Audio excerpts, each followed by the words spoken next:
राष्ट्रियताको पहरेदारी, जनाधिकारको पक्षमा खबरदारी। यो हो न्यूज नेपाल टेलिभिजन। नमस्कार, म राजेश शर्मा। सुरुमा हेडलाइन्स न्यूज। नेपालको ग्रीन रिकभरी र समावेशी विकासका लागि 10 मिलियन युरो जर्मनीले अनुदान दिने। अर्थ मन्त्रालयका सहसचिव श्रीकृष्ण नेपाल र नेपालका लागि जर्मनी राजदूत रोनाल्ड एफ्रेन बीच सम्झौता। सार्वजनिक स्थलमा होली खेल्ने जिल्ला प्रशासन कार्यालय काठमाडौँद्वारा रोक। स्वास्थ्यका मापदण्ड पूरा नगर्ने व्यक्तिलाई संक्रामक रोग ऐन बमोजिम कारबाही गरिने प्रमुख अधिकारी कालीप्रसाद पराजुलीको भनाई। जातीय छुवाछुत तथा भेदभावलाई अन्त्य गर्न चेतनामूलक अभियान चलाउनु पर्ने संसदीय मामिला मन्त्री लीलानाथ श्रेष्ठको ठहर। सरकारले चाहेर मात्रै जातीय छुवाछुत तथा भेदभाव अन्त्य गर्न नसक्ने भएकाले सबै पक्षको सामूहिक प्रयास आवश्यक रहेको तर्क। मेरुदण्ड पक्षघात भएका व्यक्तिहरूलाई क्षमता अभिवृद्धि तथा नेतृत्व विकासको तालिम दिने उद्देश्यका साथ राष्ट्रिय भेला सुरु। देशका सबै प्रदेशबाट प्रतिनिधिमूलक रूपमा मेरुदण्डको पक्षघात भएका व्यक्तिहरूको भेलामा सहभागिता। कोभिड-19 सम्बन्धमा 18 बुँदे सुझावसहित प्रतिवेदन शिक्षा तथा स्वास्थ्य समितिमा पेश। सरकारले गरेका काम कारबाहीको अनुगमन गर्न संसद जीवराम श्रेष्ठको संयोजकत्वमा 7 सदस्यीय उपसमिति गठन। भारतमै खोप नपुगेको भन्दै अस्थायी रूपमा खोप निर्यातमा रोक। भारतले यो निर्णयले कोभ्याक्स योजना अन्तर्गत रहेका करिब 190 राष्ट्रलाई असर गर्न सक्ने आकलन। र फिफा विश्वकप फुटबल छनौट अन्तर्गत युरोपियन छनौटमा बेल्जियम विजयी, वेल्स टिम 1 गोल अन्तरले पराजित।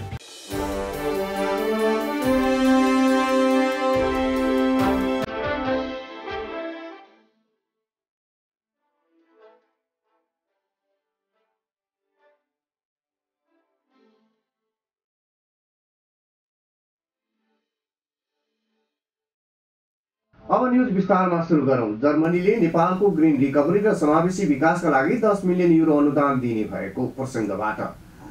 जर्मनले नेपालको ग्रीन रिकभरी र समावेशी विकासका लागि 10 मिलियन युरो अनुदान दिने भएको छ। जर्मनले नेपालको ग्रीन रिकभरी र समावेशी विकासका लागि अर्थ मन्त्रालयका सहसचिव श्रीकृष्ण नेपाल र नेपालका लागि जर्मनका राजदूत रोनाल्ड सेफेरीबीच सम्झौता भएको हो। यस नीति र सार्वजनिक क्षेत्रमा ग्रीन जोडिएको सोलर फर्म विस्तार गर्न, सोलर इरिगेसन विस्तार गर्न र अन्य गतिविधि विस्तार गर्न सहयोग गर्नेछ। यो सहयोग नेपालको ग्रामीण भेगमा केन्द्रित हुनेछ। आर्थिक उपलब्धिका लागि ऊर्जा एक महत्त्वपूर्ण तत्त्व हो, तर ऊर्जा क्षेत्रले ग्रीन हाउस ग्यास उत्सर्जन गरिरहेको छ। यो विश्वव्यापी चुनौती सामना गर्न सबै मुलुक एक ठाउँमा आउन आवश्यक रहेको जर्मनीका राजदूत सेफेरले बताउनु भएको छ। जिल्ला प्रशासन कार्यालय काठमाडौँले सार्वजनिक स्थलमा होली खेल्न रोक लगाएको छ। सार्वजनिक स्थलमा आवत जावत गर्दा मास्क प्रयोग नगर्ने र स्वास्थ्यका मापदण्ड पूरा नगर्ने व्यक्तिलाई संक्रामक रोग ऐन 2020 बमोजिम कारबाही गरिने भएको छ। कोभिड-19 संक्रमणको दर बढ्दै गएको अवस्थामा होली पूर्णिमामा सार्वजनिक स्थलमा भेला भई होली खेल्न रोक लगाइएको काठमाडौँ जिल्लाका प्रमुख जिल्ला अधिकारी कालीप्रसाद पराजुलीले बताउनु भएको छ। यस्तै सार्वजनिक स्थानमा यथावत र आवत जावत गर्दा मास्क प्रयोग नगर्ने र स्वास्थ्यका मापदण्ड पूरा नगर्ने व्यक्तिलाई संक्रामक रोग ऐन 2020 बमोजिम कारबाही गरिने पनि प्रमुख जिल्ला अधिकारी पराजुलीले बताउनु भयो। यो पछिल्लो चरणमा अब खास गरी कोभिडको सङ्क्रमण वृद्धि हुँदै गइरहेको अवस्थामा र यो हामीले मनाउने चाड होलीको पर्व नजिक आइरहेको अवस्थामा कोभिडको सङ्क्रमण दर बढ्न नदिनको निम्ति हाम्रो जिल्ला चाहिँ यो चाहिँ खोप नियन्त्रण व्यवस्थापन समितिको आज बैठक बसेको छ र यो बैठकले अब चाहिँ विभिन्न निर्णयहरू गरेको छ। अब खास गरी काठमाडौँ जिल्ला उपत्यका अब जनसङ्ख्या धेरै भएको, भिडभाड धेरै हुने हैन, र केही दिन पहिले चाहिँ अलिकति रिलिफ भएको अवस्थामा झन् कोभिडको सङ्ख्या चाहिँ अब बढ्ने अवस्था आएको हुनाले यसलाई चाहिँ बढ्न नदिनको निम्ति र सचेतना अपनाउनको निम्ति हामीले आज बैठक बसेर विभिन्न निर्णय गरेका छौँ। निर्णय नम्बर 1 मा छ कोभिड-19 सङ्क्रमणको वृद्धि र होली पूर्णिमाको अवसरलाई मध्यनजर गरी सार्वजनिक स्थलमा भेला भई वा भिडभाड गरी होली खेल्न वा होली पर्व मनाउन रोक लगाउने भनेको छ। खास गरी अब यो हाम्रो परम्परालाई पनि कायम गर्नु पर्यो, तर अब सार्वजनिक स्थलमा बसेर अब चाहिँ रङ दल्ने, त्यसपछि एकअर्का बिच होली खेल्ने त्यो कामलाई चाहिँ सार्वजनिक स्थलको चाहिँ हामीले पूर्ण रूपमा रोक लगाउने भनेका छौँ। दोस्रो नम्बरमा यो काठमाडौँ उपत्यकामा वृद्धि भइरहेको चाहिँ सङ्क्रमणको दरलाई चाहिँ न्यूनीकरण गर्नको निम्ति स्वास्थ्यको चाहिँ प्रोटोकलहरू अनिवार्य रूपमा पालना गर्ने, जस्तै मास्क लगाउनु पर्यो, सबै व्यक्तिहरूले मास्क अनिवार्य रूपमा लगाउने, अनि सेनिटाइजरहरूको प्रयोग गर्ने र सामाजिक र भौतिक दूरी कायम गरेर आफ्नो दैनिक कार्य सञ्चालन गर्ने र समय समयमा हात धुने व्यवस्थालाई चाहिँ अनिवार्य रूपमा पालना गर्न हामीले सर्वसाधारण अनुरोध गरेका छौँ। तेस्रो नम्बरमा अब यसलाई चाहिँ अलिकति व्यापक रूपमा प्रचार प्रसार गर्नको निम्ति विभिन्न सञ्चार माध्यमहरूलाई चाहिँ प्रयोग गर्ने र अब स्थानीय प्रशासन, प्रहरी अनि जनस्वास्थ्य कार्यालय र सरोकारवाला सबै निकायले चाहिँ अनिवार्य रूपमा मास्क लगाउने, त्यसपछि भौतिक दूरी कायम गर्ने जस्ता सूचनामूलक सन्देशहरू प्रवाह गर्ने र मास्क नलाई चाहिँ सार्वजनिक स्थानमा आवत जावत गर्ने व्यक्तिहरूलाई चाहिँ सम्झाइ बुझाइ मास्क अनिवार्य रूपमा लगाउनको निम्ति अनुरोध गर्ने र त्यस्तो अनुरोध गर्दा पनि अटेर गर्ने व्यक्तिलाई चाहिँ सङ्क्रमण रोग ऐन 2020 बमोजिम कारबाही गर्ने भन्ने पनि निर्णय भएको छ। काठमाडौँ उपत्यकामा वृद्धि भइरहेको सङ्क्रमणको दरलाई न्यूनीकरण गर्नको निम्ति स्वास्थ्यका मापदण्डहरू अनिवार्य रूपमा पालना गर्ने, मास्क लगाउने, सेनिटाइजर प्रयोग गर्ने, भौतिक दूरी कायम गरी आफ्नो दैनिक कार्य सञ्चालन गर्ने र समय समयमा हात धुने कार्यलाई अनिवार्य पालना गर्न समेत प्रमुख जिल्ला अधिकारी पराजुलीले अनुरोध गर्नुभएको छ।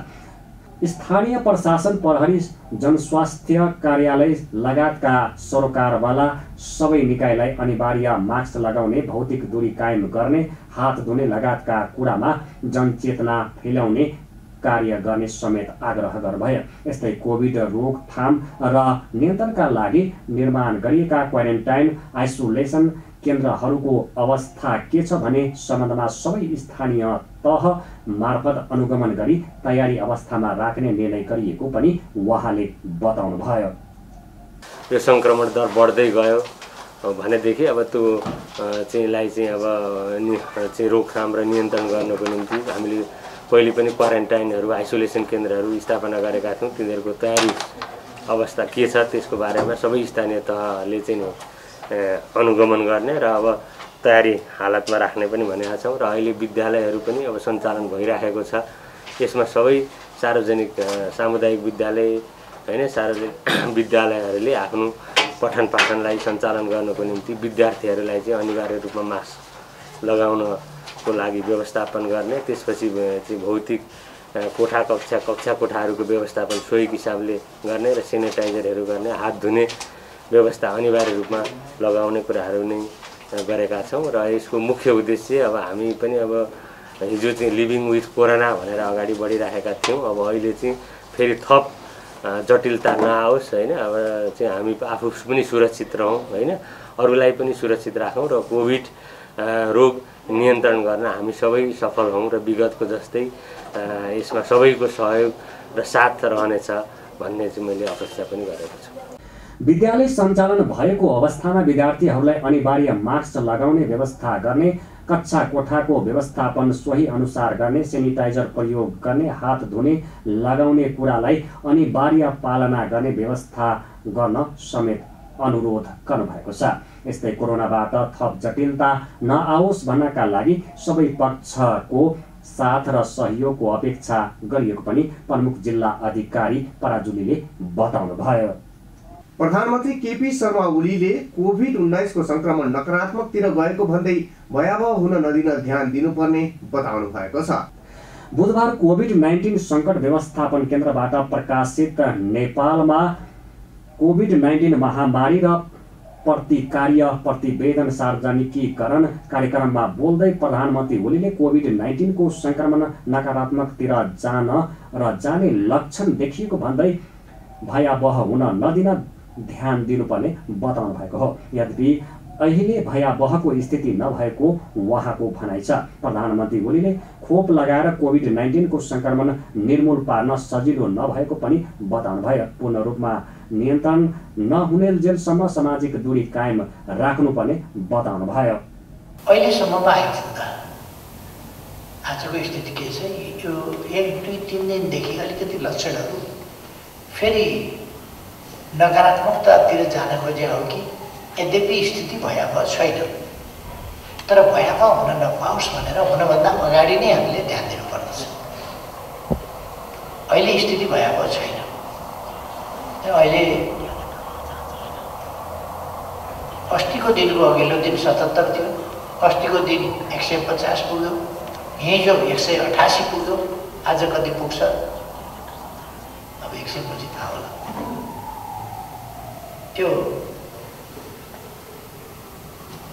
100 भन्दा तल आइसकेको अथवा यो नियन्त्रण हुनुको दिनै पछि घट्दै गएको स्थितिबाट फेरि 77बाट 150 पुग्ने, 150बाट 188 पुग्ने जुन लक्षण छ र भारतमा एकै दिन 50,000 का दरले सङ्क्रमित हुने, अरू कतिपय देशहरूमा लकडाउन, युरोपका कतिपय देशले लकडाउनै गर्नुपर्ने स्थितितर्फ फेरि फर्किने र यसको अर्को जेनेरेसन चाहिँ अझ बढी खतरनाक ढङ्गले अर्कै प्रकृतिमा चाहिँ पैदा हुने, जसको यकिन छैन कि अहिले हिजोको कोभिड-19 हेरेर तयार गरेको खोपले यो नयाँ के नाम भन्छ त्यसको, त्यो त्यस प्रकारको भाइरसलाई चाहिँ काम गर्छ कि गर्दैन त्यो पनि थाहा छैन। अथवा यो एउटा एकपल्ट हामीले अलिकति कडाइकै साथ यसलाई नियन्त्रण गरेर निर्मूलन गर्नुपर्ने, खोप लगाएर निर्मूलन, खोप लगाउन भन्दा खोप लगाएर निर्मूलन हुन सजिलो छैन। यो बच्चामा दिइने पोलियो जस्तो होइन, यो चाहिँ औलो जस्तो पनि होइन, यो बहुतै खतरनाक सङ्क्रामक हो। यो महामारीमा पनि यो महामारी, त्यो फर्की आउने खालको महामारी। त्यसकारण यसलाई पूर्ण रूपमा नियन्त्रण नगरेसम्म यसको खतरा भइरहन्छ। त्यसकारण पूर्ण रूपमा नियन्त्रण गर्नका निम्ति एउटा त जेसुकै भने पनि सोसल डिस्टेन्सिङ, सङ्क्रमण हुने स्थितिबाट बचाउने, सबभन्दा यसको ठुलो मेजर भनेको त्यही हो। सङ्क्रमण हुने स्थिति नहोस्, सङ्क्रमणबाट बस्ने र बचाउने, यो काम हामीले गर्नु परेको छ। आज सबभन्दा ठुलो कुरो सङ्क्रमणबाट बस्ने र बचाउने। त्यसका लागि हामीले जुन तरिकाहरू अवलम्बन गरिरहेका छौँ त्यो तरिका उपयुक्त छ। प्रधानमन्त्री ओलीले अन्य देशको तुलनामा नेपालमा कोभिड-19 सङ्क्रमणको असर कम परेको भन्दै फेरि पनि असर कम पर्ने बताउनुभयो। सङ्क्रमण बढ्न नदिन स्वास्थ्य मन्त्रालयको निर्देशन मान्नुपर्ने बताउनुभयो। हामी कहाँ अलिकति यसको असर कम पर्यो, फेरि पनि कम पर्छ र कम बाहिर जस्तो अन्यत्र जस्तो यसलाई हामी सङ्क्रमित हुन दिँदैनौँ, दिन हुँदैन। विभिन्न तरिका यसमा अवलम्बन गर्नुपर्छ। हामीले रुल्स आदेशको पालना गर्नुपर्छ। हेल्थ प्रोटोकल जुन स्वास्थ्य मन्त्रालयले या सिसिएमसीले जारी गर्छ ती कुराहरू मान्नुपर्छ। जुन नियमहरू भन्छ ती कुराहरू मान्नुपर्छ। त्यसो गऱ्यौँ भने मात्रै हामी यसबाट जोगिन सक्छौँ। हाम्रोमा अलिक कम हुनु, हाम्रो देशमा यसको प्रभाव कम हुनु र सङ्क्रमित भइहाल्यो भने पनि त्यसलाई हामीले नियन्त्रण गर्न सक्नुका पछि हाम्रो नीति हो मुख्य कुरा। हामीले हाम्रो स्वास्थ्य नीतिकै मूल नीति भनेको निरोगी नेपाल भनेर भन्यो। निरोगी नेपाल हाम्रो स्वास्थ्य नीतिको मूल नीति हो। हामी अस्पताल त मान्छे अब बुढौतीमा जानै पर्ने हुन्छ, ट्रमाको स्थिति, आकस्मिक कारण दुर्घटना वा नेचुरल हिसाबले कहिले कहिले जानुपर्ने हुन्छ, खास गरी महिलाहरूको प्रजननको स्थिति आदि इत्यादिका बेला जानै पर्ने हुन्छ। अस्पताल आवश्यक छ, तर नागरिक स्वस्थ रहनु पर्दछ, स्वस्थ राख्नु पर्दछ अस्पताल भनेको एकदमै अपरिहार्य स्थिति, या त बुढौती, या त प्रजननको स्थिति, या त ट्रमा, यस्ता कुराहरूमा मात्रै जाने ठाउँ बनाउनुपर्छ। मेरो जस्तो आधा जिन्दगी अस्पतालमा बित्ने गरी त्यस्तो बनाउने होइन। प्रधानमन्त्री ओलीले सरकारको निरोगी नेपाल स्वास्थ्य नीतिका कारण देशमा कोभिड-19 को प्रभाव कम भएको र नियन्त्रण गर्न सकेको दावी पनि गर्नुभयो। प्रधानमन्त्री केपी शर्मा ओलीले स्थानीय तहमा पुँजीगत खर्च गर्ने क्षमता बढाउने गरी बजेट विनियोजन गरिने बताउनु भएको छ। बुधबार नेपाल नगरपालिका सङ्घको 28औं वार्षिक उत्सवलाई सम्बोधन गर्दै प्रधानमन्त्री ओलीले पुँजीगत खर्च गर्ने क्षमताको कमी हुनु राष्ट्रिय कमजोरीको रूपमा रहेको बताउनुभयो। पुँजीगत खर्च गर्ने क्षमता भएकाहरूले पनि खर्च गर्न नसकेको अवस्थामा क्षमता नभएको ठाउँमा धेरै बजेट दिँदा खर्च कम देखिएको बताउनुभयो। बजेटमा 70% भने के गर्नुहुन्छ? 70% ओड्ने बस्याउने हो र? अनि प्रदेशहरूले के गर्छन् त? केन्द्रले के गर्छन्? 70% त्यहाँ स्थानीयमा पठाएर। वस्तुतै हेर्नुहुन्छ भने प्रशासनिक खर्च बाहेक विकासको त सबै कुरा हुने त्यहीँबाट हो, त्यहीँ जान्छ सबै। ठुला बाटो खण्ड खण्ड गर्ने कुरा हुँदैन। ठुला पालिका क्रस गरेर जाने ती ट्रान्सपालिकाहरूका बाटा, नहर, ट्रान्समिसन लाइन, विद्युत, यसमा ठुलो खर्च हुन्छ नि। ती ठुला आयोजनामा ठुलो खर्च हुन्छ। पावर प्रोजेक्टहरूमा खर्च हुन्छ, हवाई मैदानमा खर्च हुन्छ। अनि म त अर्थशास्त्रको विद्यार्थी होइन, मैले त्यसरी त हिसाब गरेको छैन, तर 70% स्थानीय तहमा भनेको सुन्दा त्यो अलिकति मिलेन कि जस्तो लाग्छ मलाई। त्यो हिसाब गरौँला कहाँ कति पठाउँदाखेरि उपयुक्त हुन्छ। ठिक छ, त्यसमा मेरो त तनखा चाहिँ नि अहिले कोभिडलाई दिएको हुनाले आउँदैन। अरू मन्त्रीजीहरूको 30,000 आउँछ। महिनाको 30,000मा काम गरिरहनु भएको छ मन्त्रीजीहरूले। सांसदजीहरूले अलिकति 50,000 जति पाउनुहुन्छ होला कि। ठ्याक्कै पाउने बेलामा 35-40,000 बस्छ होला। त्यसो भएर यो माथि राख्ने भन्ने यो जहाँसुकै पनि पुँजीगत खर्च गर्ने क्षमताको कमी यो राष्ट्रिय कमजोरी हो हाम्रो। यो क्षमता भएका ठाउँमा त पुँजीगत खर्च नभएर भइहाल्छ भने क्षमता नभएका ठाउँमा पुँजीगत खर्च झन् गाह्रो हुन्छ। त्यसकारण त्यो पुँजीगत खर्च हुने गरी हामी विनियोजन गर्छौँ।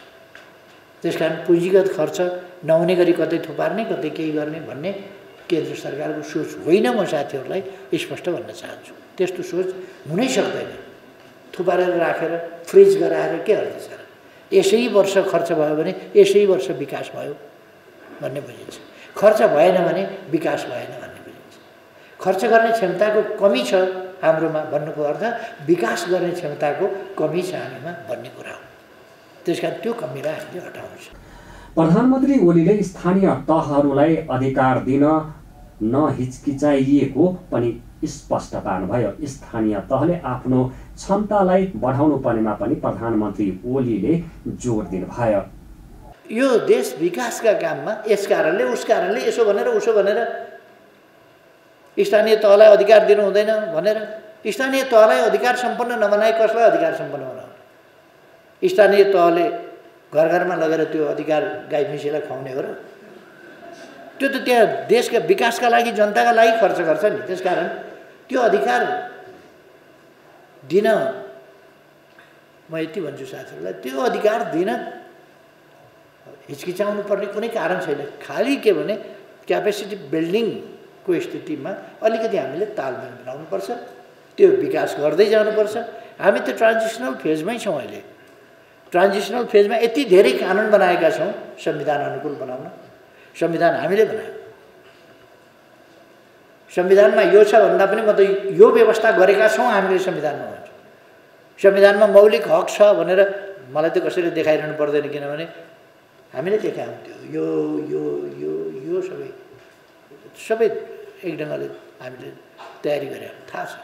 जनतालाई अधिकार सम्पन्न बनाउनुपर्छ, ग्रासरुटका जनतालाई। त्यसै कारण अहिले सरकार छ जस्तो लाग्दैन र तपाईँहरूलाई। प्रदेश सरकार र स्थानीय तहले केन्द्र सरकारले जस्तै सबै कुरा गर्न खोज्न नहुने पनि प्रधानमन्त्री ओलीले बताउनुभयो। प्रदेश सरकार र स्थानीय तहले सरकार बनेपछि केन्द्र सरकार जस्तै हो भने भरम पनि नराख्न हुने बताउनुभयो। प्रधानमन्त्री ओलीले कतिपय कुराहरू पालिकाहरूमा एकरूपताका साथ गर्नुपर्ने बताउनुभयो। स्थानीय तहहरूले सबै चिज गर्छु र सरकार भनेको फेरि केन्द्रीय सरकार जस्तै सम्पूर्ण कुरा गर्न खोज्छु भने त्यो हुँदैन,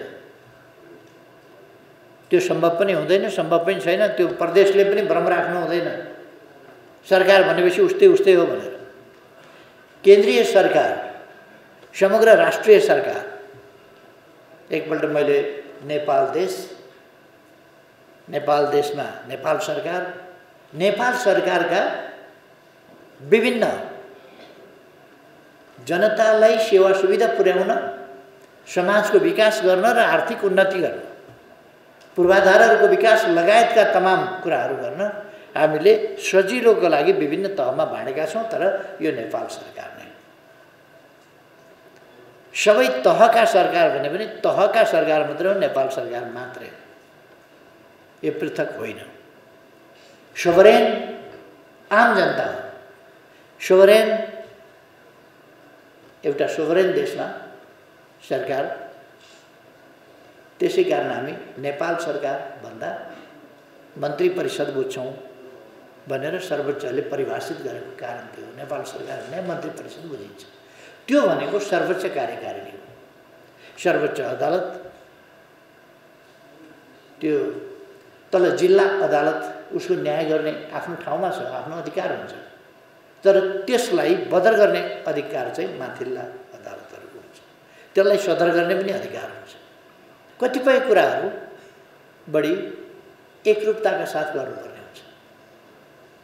त्यस्ता कामहरू कहिले कहिले प्रदेशबाट, कहिले कहिले केन्द्रबाट, एउटा पालिका र अर्कोमा डुप्लिकेसन अथवा भिन्नता अथवा अनमेल खालको नहोस्, एक ढङ्गले जाओस्।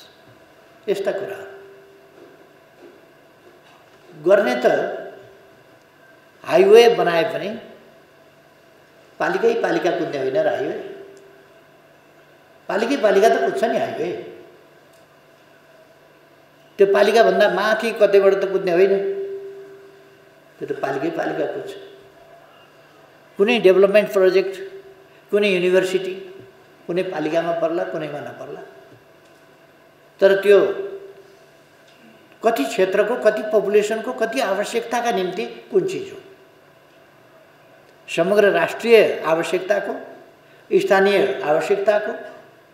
स्थानीय आवश्यकताका सबै कुरा प्रकारान्तरले भन्ने हो भने राष्ट्रिय आवश्यकताकै कुरा हो। अब 4 दिनपछि काठमाडौँमा धारामा पानी हामी वितरण गर्दैछौँ, मेलम्चीको पानी। 15 गते हामी मेलम्चीको पानी वितरण गर्न सुरु गर्छौँ र फेज वाइज बढाउँदै लान्छौँ त्यसको मात्रा, किनभने कुनै दुर्घटना नहोस्, कुनै पाइप ब्रस्ट नहोस्, त्यसलाई हेरिकन कहाँनिर कस्तो छ हेरिकन हामी त्यसलाई चाहिँ वितरण गर्छौँ। पालिकाहरू बीच भिन्नता नआई समान ढङ्गले काम हुनुपर्ने पनि प्रधानमन्त्री ओलीले बताउनुभयो। प्रधानमन्त्री ओलीले चैत्र 15 गतेदेखि काठमाडौँमा मेलम्चीको पानी वितरण गर्न सुरु गर्ने जानकारी पनि दिनुभयो। कानुन, न्याय तथा संसदीय मामिला मन्त्री लीलानाथ श्रेष्ठले जातीय छुवाछुत तथा भेदभावलाई अन्त्य गर्न चेतनामूलक अभियान चलाउनु पर्ने बताउनु भएको छ। प्रतिनिधि सभाको कानुन, न्याय तथा मानव अधिकार समितिको बुधबारको बैठकमा जातीय तथा अन्य सामाजिक छुवाछुत र भेदभाव ऐन 2068 को विधायनोत्तर अवस्थाको परीक्षण सम्बन्धमा विज्ञबाट प्रस्तुत प्रतिवेदनमाथि छलफल गर्दै मन्त्री श्रेष्ठले जातीय छुवाछुत तथा भेदभाव अन्त्य गर्नका लागि कानुन भए पनि व्यवहारमा लागू नभएकाले जनचेतनामूलक अभियान सञ्चालन गर्नुपर्ने बताउनु भएको हो। कानुनबारे जनतालाई थाहा नभएको भन्दै उहाँले तीनै तहको सरकारको कानुनबारे नागरिक लाई जानकारी गराउनुपर्ने बताउनुभयो। त्यसका लागि विद्यालय स्तरका पाठ्यक्रम नै समावेश गर्नुपर्ने र चेतनामूलक अभियानका लागि छुट्टै बजेट विनियोजन गर्नुपर्ने बताउनुभयो। पहिले भन्दा त धेरै सुधार भएको छ, तर अहिले पनि जुन रूपले सुधार हुनुपर्ने त्यो भएको छैन। यसलाई चाहिँ हामीबाटै सुधार गर्नुपर्ने आवश्यकता मैले देखेको छ। जसले हामीले कानुन बनाउँछ, हामीले ऐन बनाउँछ, हामी पोलिसी लेभलमा छौँ, त्यहीबाट सुधार गर्नुपर्छ। सबभन्दा पहिले आफूबाट सुधार गर्नुपर्छ। यो अत्यन्त कलङ्कित रूपमा अहिले रहेको छ। यसलाई मेन कुरा भनेको यो हामीले कानुन बनायो, ऐन बनाए, तर यो बारेमा हामीले जनजनमा जानकारी गरेका छ कि छैन। हाम्रो 3 वटा तहहरू छ, स्थानीय तह छ, प्रदेश सरकार छ, सङ्घीय सरकार छ। 3 वटा तहले यसलाई योजनाबद्ध ढङ्गले अगाडि लगाउनुपर्छ। हामीले पाठ्यक्रममा पनि अगाडि लगाउनुपर्छ र यसलाई सरकारले विकास, भौतिक विकासले मात्रै हुँदैन, सामाजिक विकास, त्यस्तै न्याय कसरी पाउँछ त्यसको विकास हामीले गर्नका लागि योजना नै हामीले यसलाई छुट्याउनु पर्ने हुन्छ। जसरी भौतिक विकासलाई हामी छुट्याउँछौँ, त्यसरी हामीले चेतनामूलक अभियानको लागि बजेट छुट्याउनु पर्ने आवश्यकता छ। जबसम्म त्यो बजेट छुट्याउनु हुन, जबसम्म चेतना अभिवृद्धि हुँदैन, तबसम्म यो घटना भइ नै रहन्छ। यो शिक्षाले नै बिस्तारै अन्त हुँदै जाने कुरा हो। अघि नै मान्यज्यूले भनिसक्नुभयो यसलाई 2 पुस्ता लाग्छ भनेर। यो भनेको हामीले देश विदेश अध्ययन गर्ने कुरा र शिक्षाबाटै यो अन्त हुँदै जान्छ। युवा पिँढीहरूमा यसमा न्यूनीकरण भइरहेछ। जुन पुरानो पिँढीहरू छ त्यसमा यो छँदैछ। यो क्रमिक रूपले जाने कुरा हो। तर यसको लागि सरकारले एउटा एकदम प्रभावकारी ढङ्गले ऐनको कार्यान्वयनको लागि एउटा चेतनामूलक अभियानै चलाउनुपर्छ जस्तो मलाई लाग्छ। तिनै तहले जबसम्म यसलाई चेतनामूलक तहमा हामीले चेतनामूलक अभियान चलाउँदैनौँ, तबसम्म यो तपाईँको न्यूनीकरण या उन्मूलन हुन सक्दैन। त्यसलाई राजनीतिक दलले पनि आफ्नो घोषणापत्रमा राखेर अभियानको रूपमा नै चलाउनुपर्छ। यो सरकारले मात्रै चलाएर हुँदैन। यो सबै क्षेत्रले, नागरिक समाजले, सरकारले, राजनीतिक दलले, हामी आफैले सबैले यसलाई मनन गरेर योजनाबद्ध ढङ्गले जाने हो भने क्रमशः यो न्यूनीकरण हुँदै जान्छ। मन्त्री श्रेष्ठले सरकारले चाहेर मात्रै जातीय छुवाछुत तथा भेदभाव अन्त्य गर्न नसक्ने भएकाले सबै पक्षको सामूहिक प्रयास आवश्यक रहेको बताउनुभयो। राजनैतिक दलहरूले पनि आफ्नो घोषणापत्रमा राखेर अभियान चलाउनु पर्ने बताउनुभयो। बैठकमा जनता समाजवादी पार्टी नेपालका सांसद लक्ष्मणलाल कर्णले जातीय छुवाछुत तथा भेदभाव सामाजिक अपराध भएकोले यसको उन्मूलनका लागि सामाजिक रूपमा नै कदम चाल्नुपर्ने बताउनुभयो। हिन्दू धर्म अनुसार छुवाछुतको प्रचलन रहेको उल्लेख गर्दै उहाँले यसको समाधानको निम्ति ब्राह्मण समुदायलाई नै अघि सार्नुपर्ने र पुरोहितलाई परिवर्तन गर्नुपर्नेमा जोड दिनुभयो। यो अपराध कानुनी अपराध हो या सामाजिक अपराध हो? किनभने प्रतिवेदन पढ्दै जाँदाखेरि उन्मूलन 2 चोटि 3 चोटि भइसकेको छ यो देशमा, तापनि छँदैछ। कमी बढी होला, धेरै कमी पनि भएको छ, म भन्दिनँ। मेरो आमा हुँदासम्म मेरो घरमा कोही प्रवेश गरे भने, मन्दिर त छोडिदिनुहोस्, घरमा प्रवेश गरे भने उहाँ ढोकामा बसिराख्नुहुन्थ्यो। पहिले सोध्नुहुन्थ्यो तिम्रो नाउँ के? नामबाट जात छुट्यो भने ठिकै छ, जात छुटिएन भने तिम्रो जात के सोध्नुहुन्थ्यो अनि माथि जान बस्नुहुन्थ्यो, नभए नजान्थ्यो। यो मैले उहाँलाई कति सम्झाएँ कि मैले अब राजनीतिमा लागे त्यस्तो नगरिदेऊ, तिमीले जे भन्छौ त्यो गर्छौ भन्नुहुन्थ्यो। त्यस कारणले यो अपराध सामाजिक चेतना हो र यो अपराध कसरी आयो त? मैले पनि त जन्मदेखि सिकेर आएको होइन, कसैले पनि सिकेर आएको होइन। कसले सिकायो त? कहाँबाट यसको उत्पत्ति भयो त? फेरि हिन्दू बाहेक कहीँ पनि छैन। यसलाई बिल्कुल तपाईँहरू सम्झनुहोस्। हिन्दू धर्म बाहेक छुवाछुत न इस्लाममा छ, न बौद्धमा छ, कहीँ पनि छैन, सिखमा पनि छैन। यो हिन्दूमा मात्रै छ। हिन्दूमा मात्रै किन भयो भन्ने कुरा भन्नुहुन्छ भने हाम्रो गुरुजीहरू, पण्डितजीहरू, हाम्रो पुराणले, अस्ति सभापतिजीले मनुस्मृतिको चर्चा पनि गर्नुभयो। यसले सिकाएको हो। यो त हामीलाई ब्रह्मवाक्य जस्तो छ। मलाई के लाग्छ भने यसको समाधान गर्ने हो भने जुन पुरोहितहरू हुन्छ नि घरमा गएर पूजा आजा गर्छ उनीहरूमा परिवर्तन आउनुपर्छ। उनीहरूले पुराणमा परिवर्तन गर्नुपर्छ मलाई लाग्छ। नभए यसलाई जतिसुकै हामी त हेर्यौँ यो अपराध हो, यसलाई धेरै सजाय गरौँ तर उन्मूलन हुँदैन। हामी खोजिराख्या उन्मूलन त्यो पाउन सक्दैनौँ। 1-2 पुस्तापछि त होला मलाई लाग्छ जुन किसिमबाट एजुकेसनमा वृद्धि भइराख्या रहेछ भने आफै होला, तर इमिडिएट हुन सक्ने अवस्था त्यो पुरोहितहरूले नै हामीलाई यो गलत हामी संस्कार दियौँ। यो संस्कार त वास्तवमा यिनीहरू हिन्दू धर्मको सबभन्दा ठुलो जाति यिनीहरू हो। त्यसलाई कसरी व्याख्या गर्यो भने त सिद्धिन्छ। यो हाम्रो मेन्टल सेटअपलाई जबसम्म हामी हटाउँदैनौँ तबसम्म परिवर्तन हुँदैन। यसको दुईटै पार्टलाई अध्ययन गर्नु पर्यो, सोशल पार्ट र कानुनी पार्ट। यसको मतलब केवल सोशल अभियन्ता मात्रै होइन कि कानुनी पार्ट पनि राख्नु। सोशल पार्टलाई अझ प्रचार प्रसारले के गर्नुपर्ने हो, यो एनजिओलाई राख्नु सट्टा ग्रुप अफ ब्राह्मणको एनजिओ बनाऊ, सम्झाऊ बुझाऊ गरोस्। मलाई लाग्छ त्यसले प्रभाव पर्छ भने। नभए जुन बसिसकेको छ मानव पटलमा त्यसलाई हटाउन बडो गाह्रो छ। पनिसमेन्टले मात्रै हट्दैन। सांसद कर्णले कानुनी सजायले मात्रै जातीय छुवाछुत भेदभावको अन्त्य नहुने बताउनुभयो। शिक्षामा सुधार भए 1-2 पुस्ता पछि आफै अन्त्य हुने भन्दै उहाँले तत्काल अन्त्य नहुने दाबी गर्नुभयो। मेरुदण्ड पक्षघात भएका व्यक्तिहरूलाई क्षमता अभिवृद्धि तथा नेतृत्व विकासको तालिम दिने उद्देश्यका साथ राष्ट्रिय भेला सुरु गरिएको छ। मेरुदण्ड पक्षघात भएका व्यक्तिहरूलाई क्षमता अभिवृद्धि तथा नेतृत्व विकासको तालिम दिने उद्देश्यका साथ राष्ट्रिय भेला सुरु गरिएको छ। मेरुदण्डीय पक्षघात समूह नेपालको आयोजनामा काठमाडौँमा मङ्गलबारदेखि 3 दिने भेलाको आयोजना गरिएको हो। भेलामा देशका सबै प्रदेशबाट प्रतिनिधिमूलक रूपमा मेरुदण्डको पक्षघात भएको व्यक्तिहरूको सहभागिता रहेको छ। भेलामा मेरुदण्डको पक्षघात भएका व्यक्तिहरूको क्षमता अभिवृद्धिका लागि नेतृत्व विकास सम्बन्धी तालिम, सरकारले प्रदान गर्ने अधिकारहरूको विषयमा र स्वास्थ्यको हेरचाहको सम्बन्धमा तालिम दिने मेरुदण्डीय पक्षघात समूह नेपालका अध्यक्ष ऋषिराम ढकालले बताउनुभयो। यो चाहिँ मेरुदण्डीय पक्षघात सम्बन्धी अपाङ्गता भएका व्यक्तिहरूको राष्ट्रिय भेला हो र यो पहिलो भेला पनि हो। सायद नेपालमा यस्तो भेला पहिला भएको थिएन।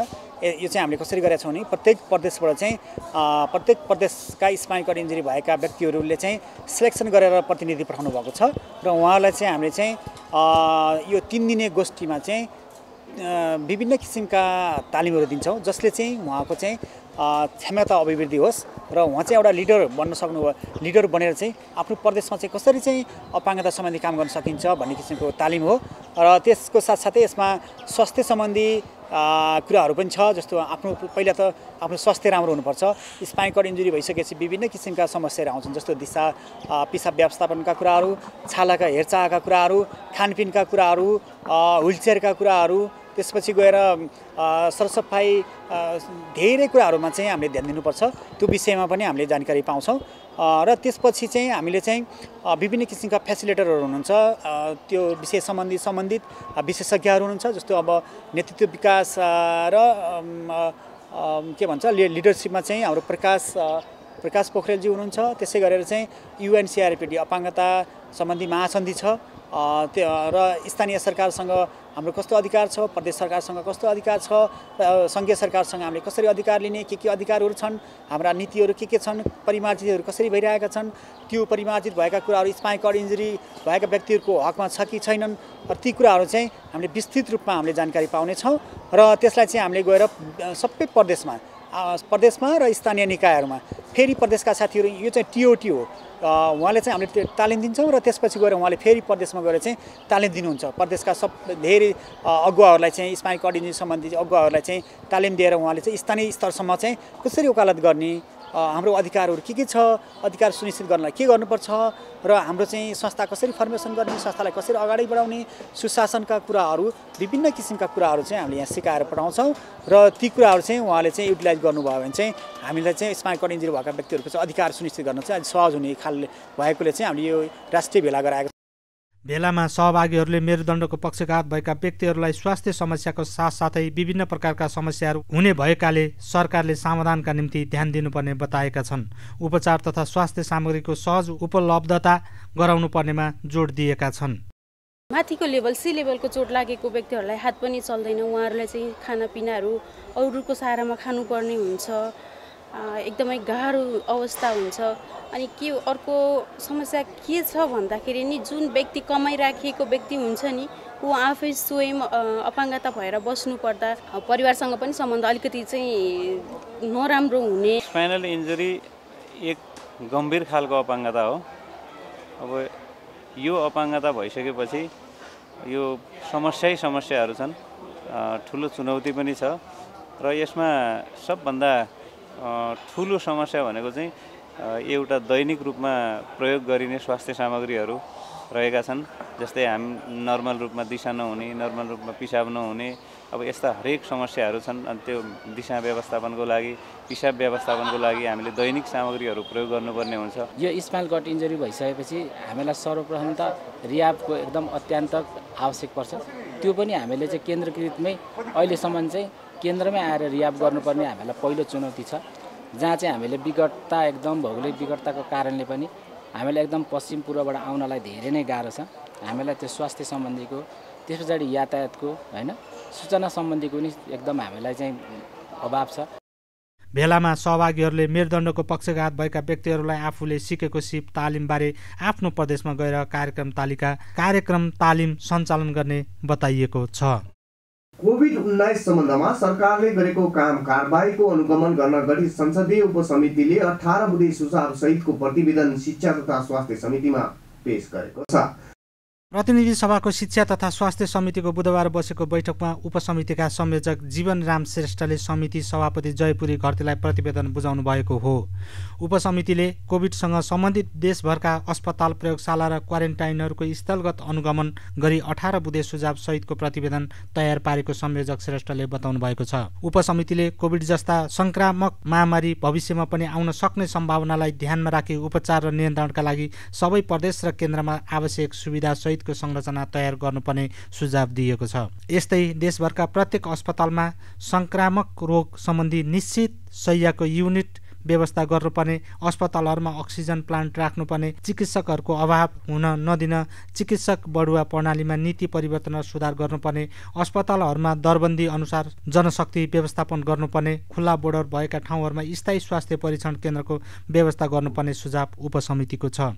यस्तै प्रादेशिक अस्पतालहरू प्रदेशले नै सञ्चालन गर्ने व्यवस्था गर्नुपर्ने, केन्द्र, प्रदेश र स्थानीय तह अन्तर्गतका सबै अस्पताल र स्वास्थ्य केन्द्रहरूलाई सञ्चालन गर्न स्पष्ट नीति ल्याउनुपर्ने, प्रादेशिक र जिल्ला अस्पतालहरूलाई भेन्टिलेटर सहितको आइसियु लगायतका सेवाहरू प्रदान गर्ने गरी सुविधा सम्पन्न बनाउनु पर्ने, कारागारमा संक्रामक रोगको उपचारका लागि छुट्टै बजेट व्यवस्था गर्नुपर्ने, निजी अस्पतालहरूमा स्वास्थ्य उपचारमा समरूपता कायम गरी द रेट सम्बन्धी नीति निर्माण गरी लागू गर्नुपर्ने, महामारी र विपदमा स्थानीय तहको भूमिकालाई बढाउन क्षमता अभिवृद्धि गर्नुपर्ने, संक्रामक रोगको उपचार, रोकथाम र विद्यमान कानुनहरू अपुग हुने भएकाले तिनै तहका राज्य संरचनालाई ध्यान दिई छुट्टै ऐन ल्याउनु पर्ने, कोभिड-19 खोप वितरण कार्यक्रम सरल र प्रभावकारी बनाइनु पर्ने र छिमेकी देशहरूमा कोभिडको लहर बढ्दो क्रममा देखिएकोले नेपाल सरकारले पनि सतर्कता अपनाउन थप कदम चाल्नुपर्ने लगायतका सुझाव पनि प्रतिवेदनमा समावेश गरिएको संयोजक श्रेष्ठले बताउनुभयो। हालको कोभिड जस्ता संक्रामक महामारी भविष्यमा पनि आउन सक्ने सम्भावनालाई ध्यानमा राखी उपचार र नियन्त्रणको लागि सबै प्रदेश र केन्द्रमा आवश्यक सुविधा सहितको संरचना तयार गर्न ध्यान दिनुपर्ने। 2. प्रत्येक अस्पतालमा संक्रामक रोग सम्बन्धी निश्चित शय्याको युनिट व्यवस्था गर्नुपर्ने। 3. निजी तथा सरकारी अस्पतालहरूमा अक्सिजन प्लान्ट राख्ने व्यवस्था मिलाउनु पर्ने र भएका अक्सिजन प्लान्टहरू निरन्तर रूपमा चालु अवस्थामा राख्ने। 4. संक्रामक तथा अन्य रोगहरूका बारेमा जनस्तरमा निरन्तर रूपमा जनचेतना विकासको अभियान सञ्चालन गर्नुपर्ने। 5. हाल स्वास्थ्य सेवामा दुर्गम र सुगम सम्बन्धी नीति त यथावत भएकोले विशेषज्ञ चिकित्सकको अभाव भएको छ, तसर्थ चिकित्सक बढुवा प्रणालीमा नीति परिवर्तन र सुधार गर्नुपर्ने। 6.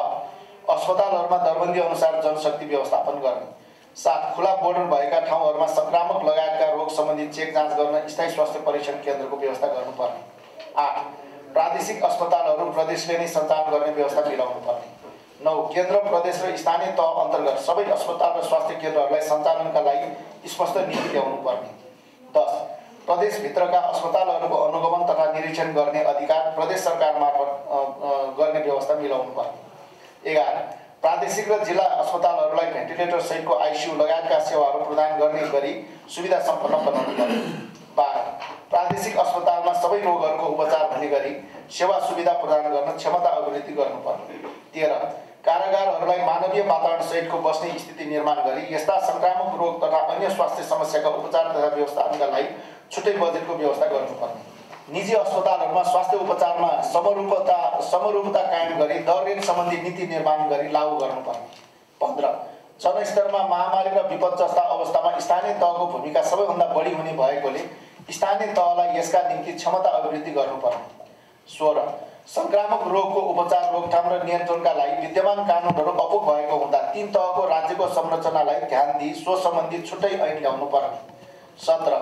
सर्वसाधारण नागरिकका लागि कोरोना भाइरस कोभिड-19 को खोप वितरण कार्यक्रम सरल र प्रभावकारी बनाई यथाशक्य चाँडो खोप उपलब्धताको सुनिश्चित गर्नुपर्ने. 18.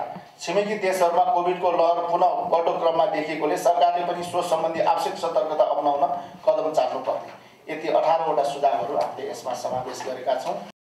शिक्षा तथा स्वास्थ्य समितिले गत भदौ 9 गते कोभिड-19 को सम्बन्धमा सरकारले गरेका काम कारबाहीको अनुगमन गर्न सांसद जीवनराम श्रेष्ठको संयोजकत्वमा 7 सदस्यीय उपसमिति गठन गरेको थियो, जसमा सांसदहरू अञ्जना बिसङ्के, एकवाल मिया, तिलबहादुर महत छेत्री, नमिता कुमारी चौधरी, सन्त कुमार थारू र सरिता नेउपाने सदस्य रहनुभएको थियो. न्युज नेपालमा अब पालो बिजनेस न्युजको.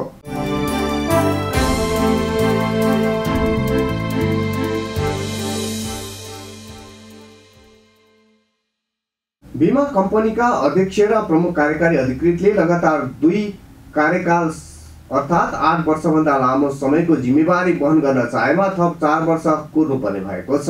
बुधबार बसेको प्रतिनिधि सभा अन्तर्गतको अर्थ समितिको बैठकले सरकारले प्रस्ताव गरेको बीमा सम्बन्धी कानुनलाई संशोधन र एकीकरण गर्न बनेको विधेयकलाई परिमार्जन गर्दै बीमा कम्पनीका अध्यक्ष र प्रमुख कार्यकारी अधिकृतले एउटै संस्थामा लगातार 2 कार्यकाल अर्थात् 8 वर्षभन्दा लामो समय जिम्मेवारी वहन गर्न नपाउने व्यवस्था गरेको हो. तर लगातार 2 कार्यकाल पूरा गरेको सञ्चालक 4 वर्षपछि भने पुनः नियुक्त वा बहाल हुन पाउनेछ. बीमा कम्पनीका अध्यक्ष र प्रमुख कार्यकारी अधिकृतले 1 वर्षकालका 4 वर्षको हुनेछ. उनीहरूको पदावली बैंक तथा वित्तीय संस्था सम्बन्धी कानुन बाफिया अनुसार नै निर्देशन गर्न लागेको हो. हाल सञ्चालकहरूले आफूमध्ये बहुमतले छानेको व्यक्ति अध्यक्ष हुन पाउने र पुनः नियुक्त वा बहाल हुन पाउने व्यवस्था छ. यस्तै स्वतन्त्र सञ्चालक अध्यक्ष हुन नपाउने तथा एक कार्यालय मात्रै नियुक्त हुन सक्ने व्यवस्था पनि गरिएको छ. यसअघि प्रस्तावित विधेयकमा स्वतन्त्र सञ्चालक समेत अध्यक्ष हुन पाउने व्यवस्था गरिएको छ. स्वतन्त्र सञ्चालक चाहिँ समितिको अध्यक्ष हुन पाउने व्यवस्था सकिएको छ. सञ्चालक समिति गठनमा 48मा सञ्चालक समिति गठन व्यवस्था छ. यसमा स्वतन्त्र सञ्चालकहरूले आफूबाट बहुमतले छानेको व्यक्ति सञ्चालक समिति अध्यक्ष हुने भन्ने अथवा 5औं व्यवस्था छ. यसमा अहिले के क्वालिफाई गरियो भन्दाखेरि यहाँ 2 किसिमको सञ्चालक हुन्छन्. विज्ञ सञ्चालक पनि हुन्छन् अथवा त्यसलाई स्वतन्त्र सञ्चालक भनिन्छ. स्वतन्त्र सञ्चालक चाहिँ अध्यक्ष हुन पाउँदैन. यो छलफल त्यही भएको छ. बिना सेयरवाला त्यो विज्ञको रूपमा आउँछ होइन. विज्ञको रूपमा सञ्चालक समितिले नियुक्ति गर्छ. उनीहरूको सेयर हुँदैन. तर उनीहरूले अध्यक्ष बन्नु पहिला चाहिँ अध्यक्ष पनि बन्न सक्ने थियो. किनभने समितिका सदस्यले आफूमध्येबाट अध्यक्ष बनाउनु जोसको पनि हुन्छ कि भन्ने थियो प्रस्तावित विधेयकमा. अहिले चाहिँ अब स्वतन्त्र सञ्चालक अध्यक्ष बनाउनु हुँदैन. दफा 49मा सञ्चालकको कार्यकालको व्यवस्था छ. यो 49को सट्टा अर्को लेखिएको छ. यहाँ साबिकमा भएकोलाई थोरै यहाँ संशोधन गरिएको छ. हजुरलाई सञ्चालकको कार्यकाल नियमले उल्लेख भए बमोजिम बढी 4 वर्ष हुन्छ र निज एक कार्यकालको लागि पुनः नियुक्ति वा मनोनित भए लगातार 2 कार्यकालसम्म मात्रै काम गर्न सकिन्छ. तर लगातार 2 कार्यकाल पुरा गरेको सञ्चालक 4 वर्षपछि पुनः सोही संस्था सञ्चालक मन्त्री वा निर्वाचितहरू लाग्नु पर्ने छैन. अथवा एकमा जोडीको लिएको बाहेक पनि स्वतन्त्र सञ्चालक एक कार्यकाललाई मात्र नियुक्त हुनेछ। यसलाई चाहिँ ब्याङ्क तथा वित्तीय संस्था जुन बाँकीको संशोधन प्रस्तावमा छ नि योसँग यसलाई कम्प्याटेबल यसमा चाहिँ कुरो के हो भने न्यायावली भनेको कम्पनी न्यायावली होइन प्रबन्ध पत्र न्यायावली हुन्छ नि। कम्पनीको न्यायावली अनुसार पदावधि बढीमा 4 वर्षमा अहिले भन्यो घटीमा पनि हुन सक्ने हो होइन। बढीमा 4 वर्ष हुन्छ र पुनर्नियुक्त हुन्छ भन्यो। पुनर्नियुक्त हुँदाखेरि 2 कार्यकालमा सीमित गरियो। फेरि बिचमा 1 कार्यकाल ग्याप भयो भने फेरि ऊ जान सकिन्छ त्यो लगातार 2 कार्यकाल 8 वर्ष भयो। 8 वर्षपछि ऊ फेरि जानु पाएन। अर्को 4 वर्ष खाली गराएर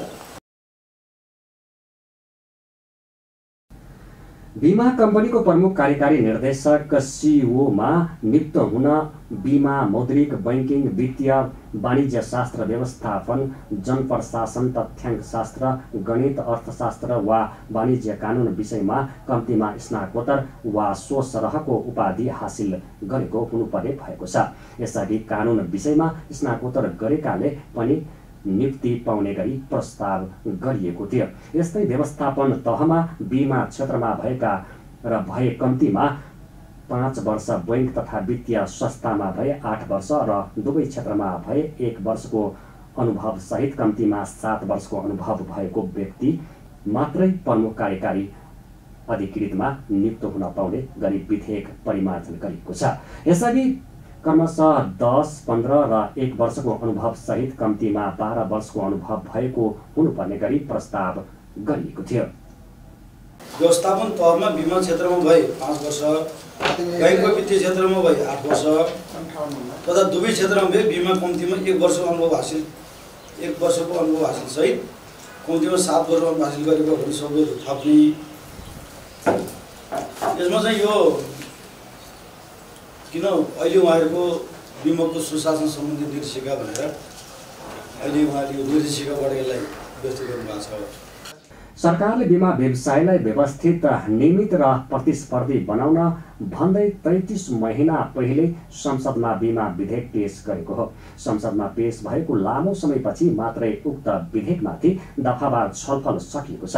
विधेयकमा फर्जी बीमाको दाबी रोक्न तथा बीमा कम्पनीहरूको नियमन बलियो पार्न बीमा समितिलाई प्रतिस्थापन गरी प्राधिकरण गठन गर्न प्रस्ताव गरेको छ। विधेयक पारित भए बीमामा सीमित कम्पनीको कार्टेलिङ रोकिने सरकारको दाबी छ। न्यूज नेपालमा अब पालो इन्टरनेसनल न्यूजको।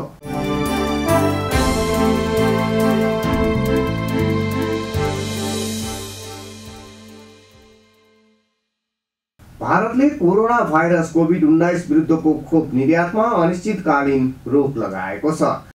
दोस्रो चरणको लहर सुरु भएकाले भारतमै खोप आवश्यक हुन सक्ने भन्दै अस्थायी रूपमा खोप निर्यातमा रोक लगाएको हो। बीबीसीका अनुसार अक्सफोर्ड अस्ट्राजेनको खोपको सबै निर्यातहरूमाथि रोक लगाइएको भारतीय विदेश मन्त्रालय स्रोतले जानकारी दिएको छ। भारतको यो निर्णयले कोभ्याक्स योजना अन्तर्गत रहेका करिब 190 राष्ट्रलाई असर गर्न सक्ने अनुमान गरिएको छ र यसबाट नेपाल पनि खोप अभियान प्रभावित हुन सक्नेछ। भारतले अहिलेसम्म 76 देशमा गरी 6 करोड भन्दा बढी खोप निर्यात गरिसकेको छ र त्यसमा धेरै अक्सफोर्ड अस्ट्राजेनकै खोप परेको छ। भारतमा कोरोना संक्रमणका कारण मृत्युको संख्या 1,60,000 भन्दा माथि पुगेको छ। पछिल्लो पटक बढ्दै गएको संक्रमणका कारण पछिल्लो 24 घण्टामा 275 संक्रमितको मृत्यु भएको विश्व स्वास्थ्य संगठनको तथ्याङ्कमा उल्लेख गरिएको छ भने 24 घण्टामा 47,262 कोरोना संक्रमित थपिएका छन्। हालसम्म भारतमा 1,17,34,058 जनामा कोरोना संक्रमण भएको छ। अहिले भारतमा दोस्रो लहरको कोरोना भाइरस तीव्र रूपमा फैलिँदै गएको छ। न्यूज नेपालमा अब पालो स्पोर्ट्स न्यूजको।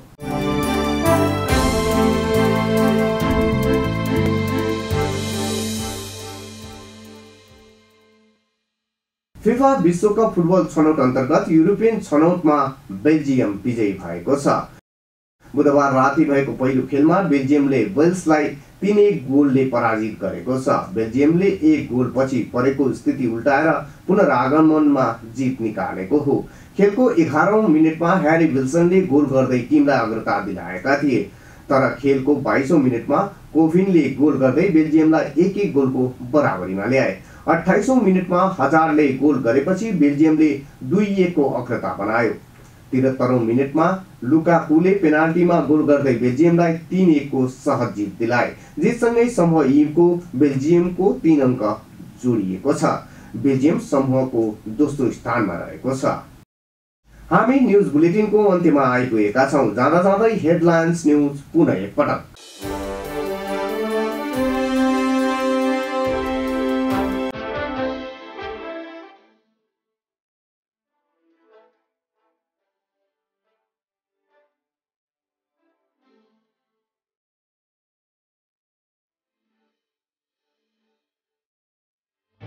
नेपालको ग्रीन रिकभरी र समावेशी विकासका लागि 10 मिलियन युरो जर्मनले अनुदान दिने अर्थ मन्त्रालयका सहसचिव श्रीकृष्ण नेपाल र नेपालका लागि जर्मनी राजदूत रोनाल्ड एफ्रेन्ड सम्झौता।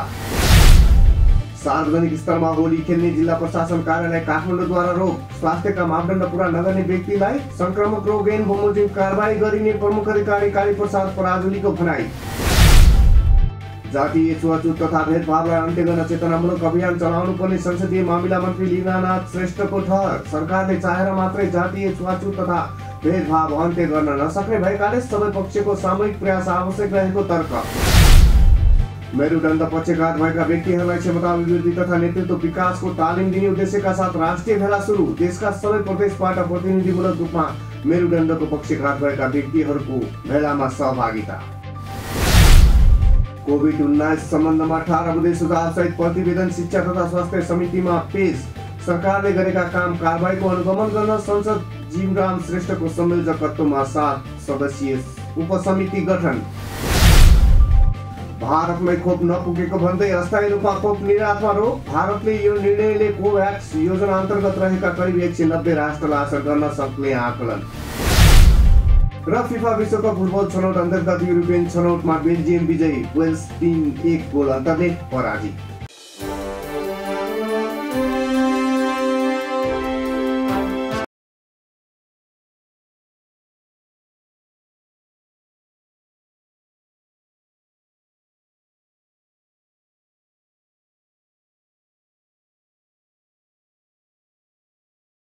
अहिलेलाई न्युज नेपालको न्युज बुलेटिन यति नै। हाम्रो न्युज र कार्यक्रमहरू युट्युब र फेसबुकमा पनि प्रत्यक्ष हेर्न सक्नुहुनेछ।